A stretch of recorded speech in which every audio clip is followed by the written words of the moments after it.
റഷ്യയിൽ ജോലി തേടിപ്പോയ ഇന്ത്യക്കാർ കൂലിപ്പട്ടാളത്തിൽ അകപ്പെട്ട വാർത്ത പുറത്തു വന്നിരുന്നു. യുക്രൈൻ യുദ്ധമുഖത്തേക്ക് ഇവരെ നിർബന്ധിച്ചെത്തിച്ചതും യുവാക്കൾ അനുഭവിച്ച ദുരിതവുമെല്ലാം വലിയ ശ്രദ്ധ നേടിയിരുന്നു.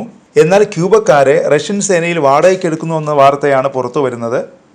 യുക്രൈനിൽ യുദ്ധം ചെയ്യാനാണ് ഇവരെ ഉപയോഗിക്കുന്നത്. BBC ആണ് ഇക്കാര്യം റിപ്പോർട്ട് ചെയ്തത്. സാമ്പത്തികമായി പിന്നോക്കം നിൽക്കുന്ന രാജ്യമാണ് ക്യൂബ. മെച്ചപ്പെട്ട ശമ്പളം തേടിയാണ് ക്യൂബക്കാർ സൈനിക സേവനത്തിനായി വരുന്നത്. മാസം $2000 ശമ്പളമാണ് ഇവർക്ക് ലഭിക്കുന്നത്. യുദ്ധത്തിന് ശേഷം റഷ്യയിൽ സ്ഥിരതാമസമാക്കാമെന്ന ചിന്തയും ഇവരെ റഷ്യൻ സൈന്യത്തിലേക്ക് എത്തിക്കുന്നുണ്ട്. ക്യൂബയിൽ നിന്ന് റഷ്യൻ സൈന്യത്തിൽ ചേർന്ന 200 പേരുടെ വിവരങ്ങൾ കഴിഞ്ഞ വർഷം പുറത്തുവിട്ടിരുന്നു. ഇത്തരത്തിൽ റഷ്യൻ സൈന്യത്തിൽ ജോലി ചെയ്യുന്ന ക്യൂബക്കാരുടെ ചിത്രങ്ങളും പുറത്തു വന്നിരുന്നു. റഷ്യൻ സൈന്യത്തിന്റെ യൂണിഫോം ധരിച്ചു നിൽക്കുന്ന ക്യൂബക്കാർ സോഷ്യൽ മീഡിയയിൽ പങ്കുവച്ച ചിത്രങ്ങളും വാർത്തയായിരുന്നു. റഷ്യയെ സംബന്ധിച്ചിടത്തോളം ക്യൂബക്കാരെ സൈന്യത്തിൽ ഉൾപ്പെടുത്താൻ വളരെ എളുപ്പമാണ്. കാരണം ശീതസമര കാലം മുതൽ തന്നെ ഇരു രാജ്യങ്ങളും തമ്മിൽ അടുത്ത ബന്ധമുണ്ട്. റഷ്യയിൽ പ്രവേശിക്കാൻ ക്യൂബക്കാർക്ക് ട്രാവൽ വിസ വേണ്ട. വലിയ സാമ്പത്തിക പ്രതിസന്ധിയിലാണ് ക്യൂബ.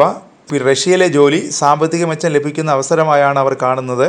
യുക്രൈൻ യുദ്ധത്തിനിടയിൽ ആയിരക്കണക്കിന് റഷ്യൻ പട്ടാളക്കാർക്ക് പരിക്ക് പറ്റിയിരുന്നു. ഈ ഒഴിവ് നികത്താൻ ക്യൂബക്കാരെ റിക്രൂട്ട് ചെയ്യുന്നതിലൂടെ സാധിക്കും. എന്നാൽ എത്ര പേർ സൈന്യത്തിൽ ചേർന്നു എന്നതിന് വ്യക്തമായ കണക്ക് ലഭ്യമല്ല. ക്യൂബൻ ഓഫീസർ നൽകിയ വിവരമനുസരിച്ച് യുക്രൈനിൽ റഷ്യ പിടിച്ചെടുത്ത പ്രദേശങ്ങളുടെ കാവലിന് ക്യൂബയിൽ നിന്നുള്ളവരെ വിന്യസിച്ചിട്ടുണ്ട്. സോഷ്യൽ മീഡിയയിൽ വന്ന പരസ്യങ്ങൾ കണ്ട് റിക്രൂട്ട്മെന്റ് ഏജൻസികൾ വഴിയാണ് ഭൂരിഭാഗം ക്യൂബക്കാരും റഷ്യൻ സൈന്യത്തിൽ എത്തിയത്. സൈനിക റിക്രൂട്ട്മെന്റുമായി ബന്ധപ്പെട്ട് 17 പേരെ കഴിഞ്ഞ സെപ്റ്റംബറിൽ അറസ്റ്റ് ചെയ്തിട്ടുണ്ടെന്ന് ക്യൂബൻ അധികൃതർ പറയുന്നു. പൗരന്മാർ റഷ്യയിലേക്ക് പോകുന്നതിനോട് ക്യൂബയ്ക്ക് എതിർപ്പാണ്.